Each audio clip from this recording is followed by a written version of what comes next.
Welcome. This is the installation of the Ripplefold Drapery. Now, you watched me through the other videos where I was showing you how to create Ripplefold. Well, now comes the exciting part. Hopefully exciting. We'll see. We're going to be installing the Ripplefold on this beautiful window that actually has got a little bit of a light issue. And as you can see, we've got blinds up here right now, but the blinds are just not doing the trick for the homeowners that really want the privacy and want the darkness so that they can sleep. So I created the Blackout Ripplefold. They're very heavy. So what we've done, this is the markings on the wall to put the actual rod up. Now the rod will go on the wall, mount like this, up in those areas. Now those have been marked already where there are studs. This is important. As I said, these are heavy drapery. So putting the actual holes for the brackets in studs will help so that there's not any maneuvering or any warping of the rod or the drapery. So you will see that that's center marked on the rod itself. I did a center mark so everything lines up, and if you'll notice it looks a little short. Well, I'm going to show you in the next part what this is all about, what these mechanisms are. This is called a butt mount, and if you notice it ends right at the center point. But the other rod that comes in also butts up to the center point. So I'm going to show you that next.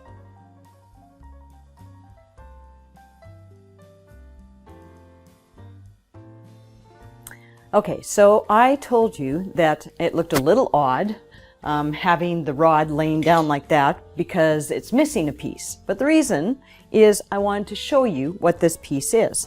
A lot of people don't have seen Ripplefolds, the drapery, in hotels. They've seen it, you know, in different areas, and they just love it. They just think it looks great, but they actually don't understand the mechanism. Remember, I said this is kind of a do-it-yourself video, so here's a few key points that you have to keep in mind. This is a specific type of Ripplefolds that are made with white rods. This is more of a designer look, and I've actually got it on the side so you can see it. This is how it's mounted. It's wall mounted. And these are what are called carriers that are underneath here. And I'll show you how they work. They've got little, I'll call them little men, because they've got little feet. And so that the little feet that are open, I call that the front, and the ones that are closed are at the back. Now it really doesn't matter which direction you put them on, just make all of them exactly the same. Trust me, it will save you a world of headache by just having them all the same, because you are going to be snapping the carriers, and the carrier is a little mechanism that snaps onto the snap tape, which I'm going to show you, and clips.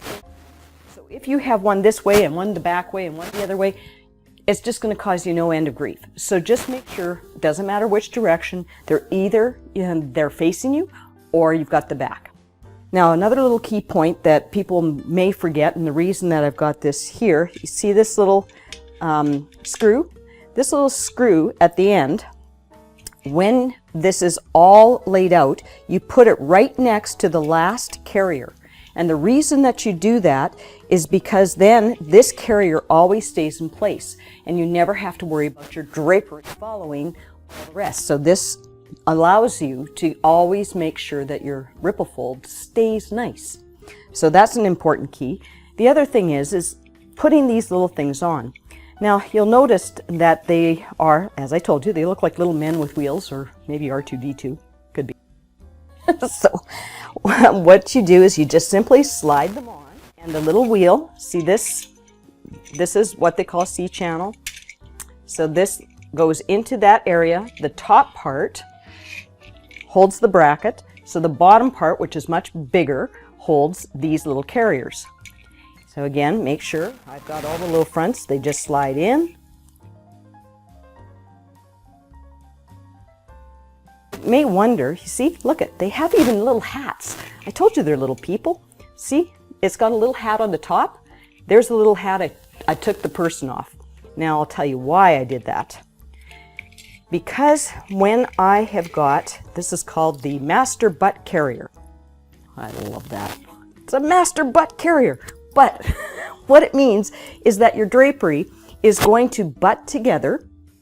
And so they're going to join. Your drapery is going to snap, snap, go over and snap onto this. And then they're going to snap into each one of these. Because as I put this in, okay, look, it pulls it all out like a little train. If you don't do it, you might get some slag. So again, that's a little tip. You might get this guy moving back. Of course, it's attached, but you don't want any flat points. So keep it all nice and simple by doing that little trick. And again, all you do is you screw this in tight at that point. Now you can see that there's way too many carriers and this is close. And the reason is the center mark is on the big rod. Now I'm going to move back quickly here. This being the center point, I want to bring up the reason that I cut the rod off center is because this is a center butt drapery, Ripplefold. You do not want to have the actual joining right in the center where you're going to get the most pull. So I've had different people tell me that that's where you should do it. To me, it doesn't make any sense because your center should be your strongest point, not where there's any sort of bend. So I cut the rod off center so that the center point when you're closing and opening, which is where your main drag is going to be, is on solid rod. Now, next, I'm going to show you the snap tape.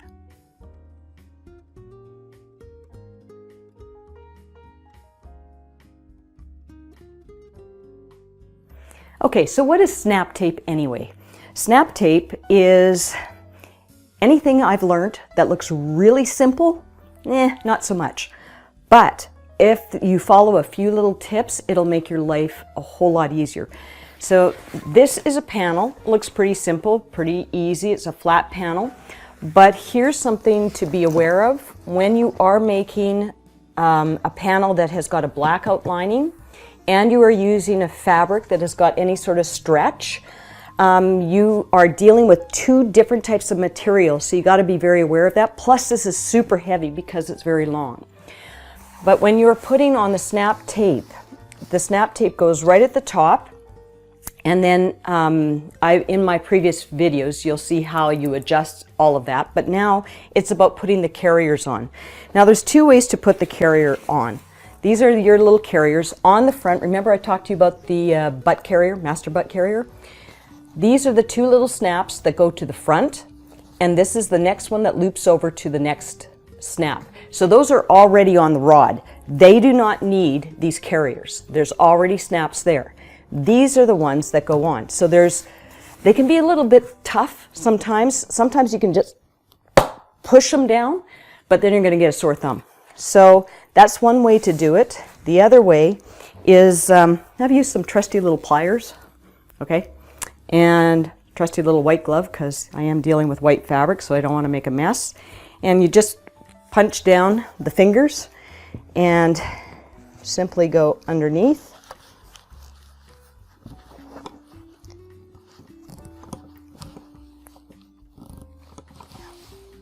Okay, it's easier when it's not on a flat surface. There we go, and done.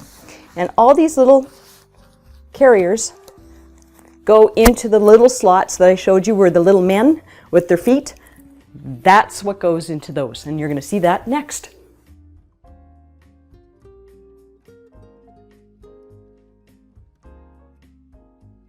This is the finale, the moment that we've all waited for to see if I could actually sew Ripplefold Drapery. There they are. And we've got them up, and I want you to see that behind is another little secret. This is where the wands go. And I'm going to climb up here, and this is, remember I told you about the snap tapes?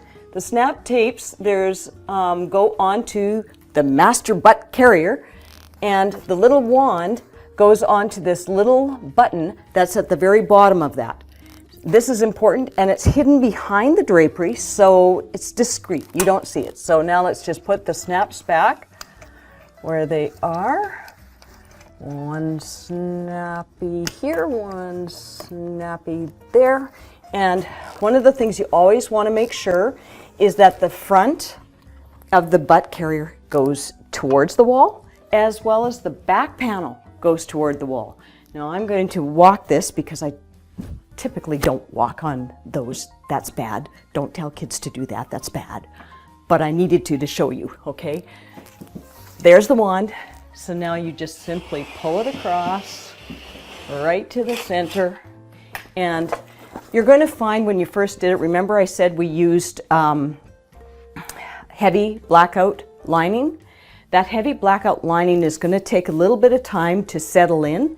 So when you saw that I had it pushed all the way to the back, what you want to do is kind of finger press them down in edges all the way down to the top and keep it open, keep the blind open for a long period of time. Every morning, just push it all the way to the side, and then you're going to get these nice folds, which are the ripple folds, that's going to look really nice. Instead of it's a little bit wonky, but I'll show you a picture after it's all done.